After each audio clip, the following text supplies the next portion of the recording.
We're making cilantro chutney today to go along with samosas that I did not make, but the samosas didn't come with cilantro chutney.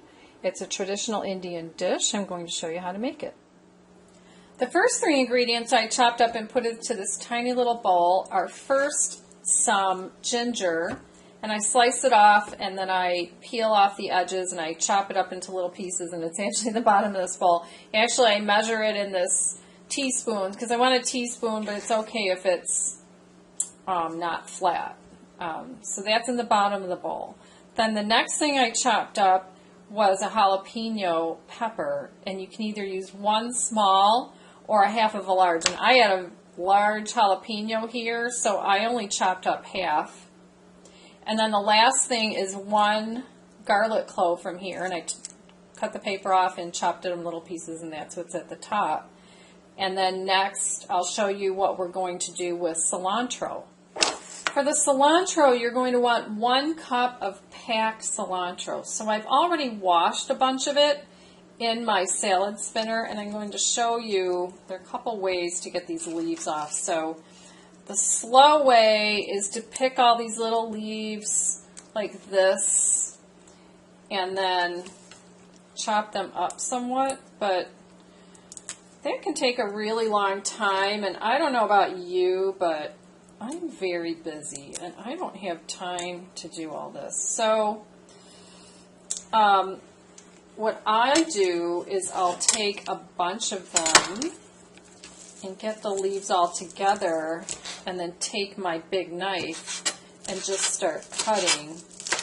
And it's okay if some of these stems get in the food, because you're going to be putting this in the food processor anyway, that's going to chop it all up. So, you know, start off doing that and get some more out that you've already washed.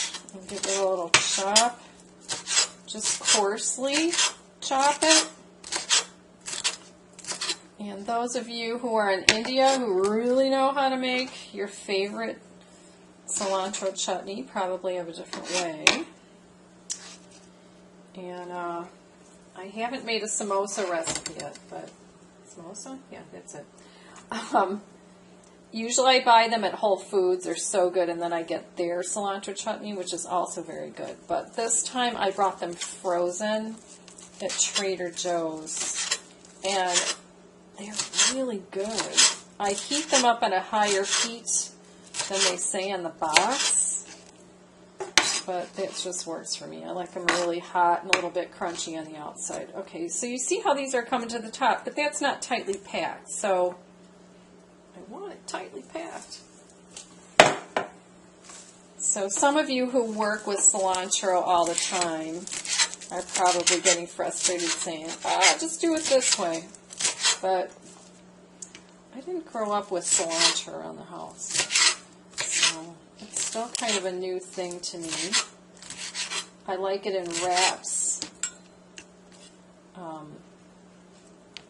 know it's in a lot of Mexican-based foods. And sometimes I just take these little stems out, but it doesn't matter if they're in or out. Okay, so I'm getting more in here, as many leaves as possible,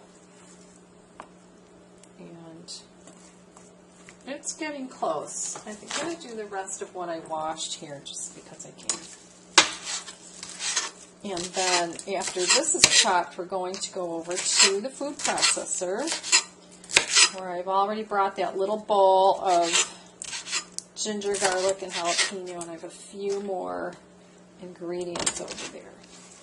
Okay, so I think this is ready to go over to the food processor, and we'll look at that next. Now back at the, we're at the food processor now, so I have my 1 cup of packed, chopped cilantro, and the dog is barking, and I told her not to. My little bowl of the garlic, the jalapeno, and the ginger on the bottom. And then for spices, here's what I have in this little dish. I have 1 teaspoon of salt, 1 teaspoon of sugar, and 1 teaspoon of what should be garam masala. However, I've got a different kind of masala here that a friend of mine bought me a while back. Now, masala is an Indian spice that typically has cinnamon, cardamom, ginger, and coriander.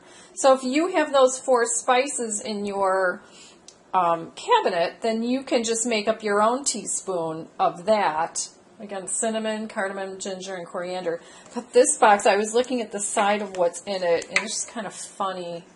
They obviously didn't get an English speaker to check it.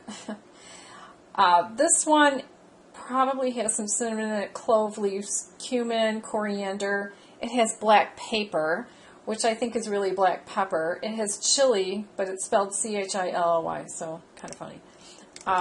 But this one works. It smells like these kinds of gram masala. So either one works. So I'm going to put those in. And the last thing I have is 4 teaspoons of water that I've already measured here in this little bowl. Excuse me, not teaspoons, 4 tablespoons of water.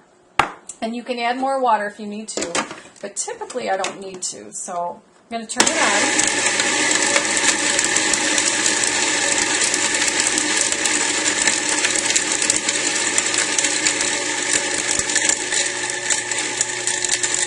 Every now and then stop the machine and scrape it down. I like to scrape out the top too. And scrape it down.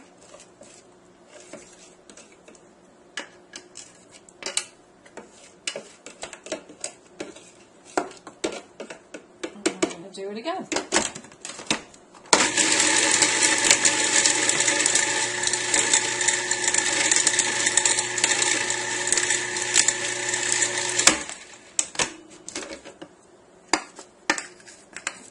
Lid.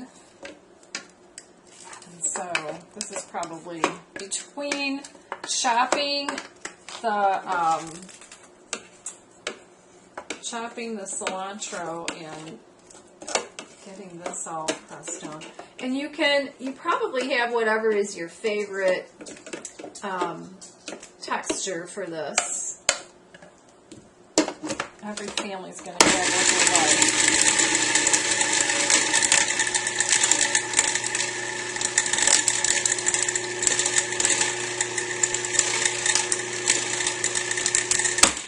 And I probably could have doubled the recipe and maybe gotten a better result depending on the size of your food processor, because they don't like to do small amounts very well. Okay, so I'm going to show you what this looks like. Pick up the camera and show you. Whoops. It looks like that. And we'll see how it looks in a bowl and with the samosa, how to serve it. So my samosas are done, and like I said before, I bought these. They were frozen Trader Joe's samosas, and if you've never eaten these before, you can either dip them into the cilantro chutney or you can spoon it on. It's really good.